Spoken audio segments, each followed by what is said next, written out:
In this use case, we'll use everything that you've learned in this lesson about creating data-driven apps to extend a simple blog app to add an administrative view where an admin can view any contact form details that have been submitted by visitors to the blog app. If you followed our foundation course, then you'll notice that this blog app is the same as the one that we developed there. Don't worry if you haven't followed that course, as this lesson will stand independently of that. So you can see here that we have a blog app. If we preview this app, you see that it's got a variety of pages, including a home page, portfolio page, about me page, and a contact page. Critically, we'd like to view these contact details on our new admin page, and so we'll use the skills that we've learned about data-driven apps to achieve exactly this. To start, we need to connect our contact form to some sort of workflow that will store the results to a data store. So let's start by setting the form layout that contains these elements to a type of listener. For now, we don't have a listener, so we'll need to create a workflow, an activity, and a listener that we can submit the details of this form to. Let's save this and step over to our automation project. We'll add an activity for adding this data to a table in the data store. So we'll call this add data to table with a similar description and assign it a bot. From here, we'll pull some actions into our panel. And this activity should be pretty straightforward. We'll create inputs for each of the variables that we'd like to save. So we'll use one for the first name,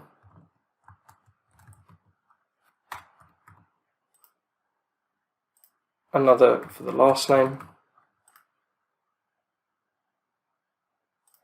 and we'll check back to our application to see what other fields we need. So first name, last name, email, phone number, message, and a how did you hear about us.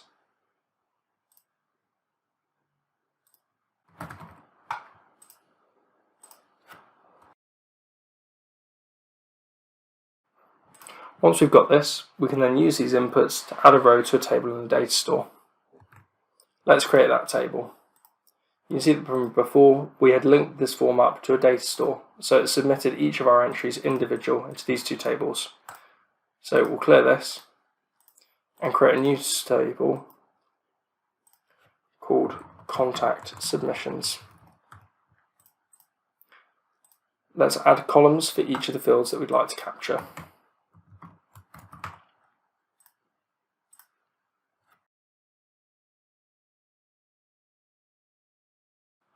And we'll also get rid of this row. Lovely. We now have a table that we can store our details in.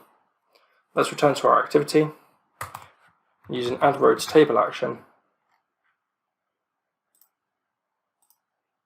to save the results to our data store. So selecting data store, contact form store, the table name will be contact submissions, and in the row to add, we'll add items for each of those variables. So one for the first name, one for the last name, and then for the remaining fields. Let's save this, and now we have an activity which, when provided the inputs, will save that data to our data store table. Lovely. Let's add this to a workflow, and we can attach a listener that we can call from our app.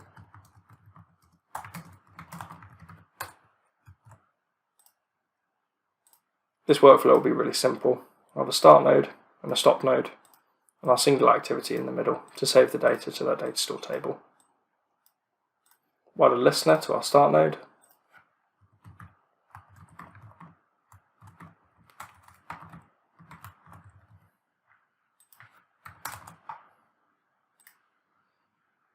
and hitting save, and then re-editing our listener,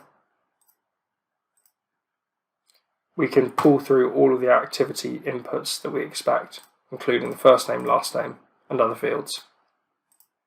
So we'll hit save, and now we have a listener that we can use to call this activity, add the data to the table, and save that in the data store. Let's return to our application and to our contact page. We can now link this form up so that it writes to that listener. Let's add the listener in our app settings. So app settings, resources, the listener was called add contact form to table, and hit apply. We can now select this listener, and now we can assign each of our fields to the appropriate fields on our listener. So the first name to the first name field, the last name to the last name field, and we can set the other fields appropriately too. Fantastic. Let's give this a go and check that everything's working as we expect.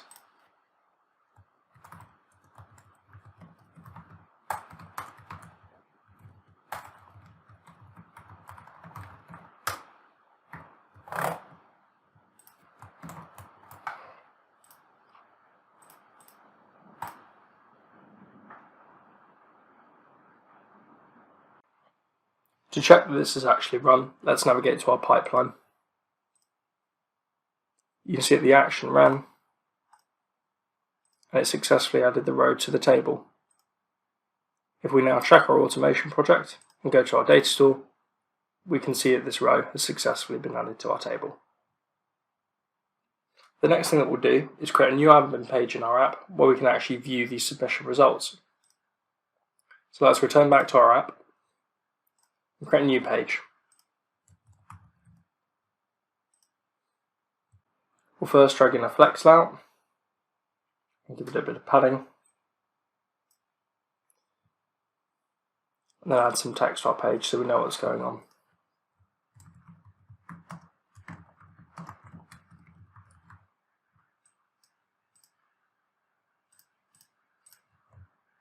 From here, we'll use a repeating element to expose the elements on our page. We can then use a series of flex layouts to set columns for each of the pieces of data that we'd like to display. So we'll add another flex layout inside of here and set the content flow to row, and then add a flex layout for each of the fields that we'd like to display.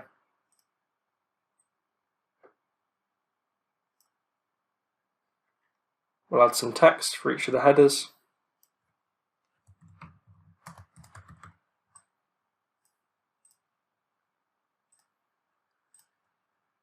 and we can set the justification and alignment on this piece of text. Let's do the same for the remaining fields.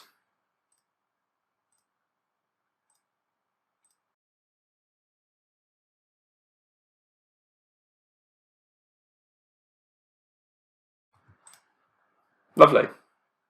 From here, we'll drag a repeating layout into our page so that we can iterate over each row of the table and expose each of these fields. So let's drag a repeating layout into the page, and then copy across the structure that we have here to create a grid. We'll drag this inside of our repeating layout. Now we can pick a data source for our repeating layout. In this case, it will be our contact submissions table. And we can use the context to display each of the fields. So in this first column, we'll display first name. In this column, the last name. And do the same for each of the remaining fields.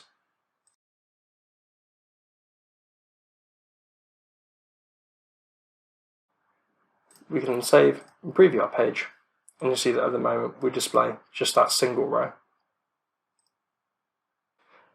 From here, we'll filter the data that we pull back in our repeating layout so that only fields that have a "How did you hear about us" field of internet advertisement are actually pulled through. So, selecting our data source, we can then add a query here. We'll set this so that heard equals internet advertisement, and hit update. You'll see that in this case, this row is pulled through because it matches this criterion. If we create another submission up here,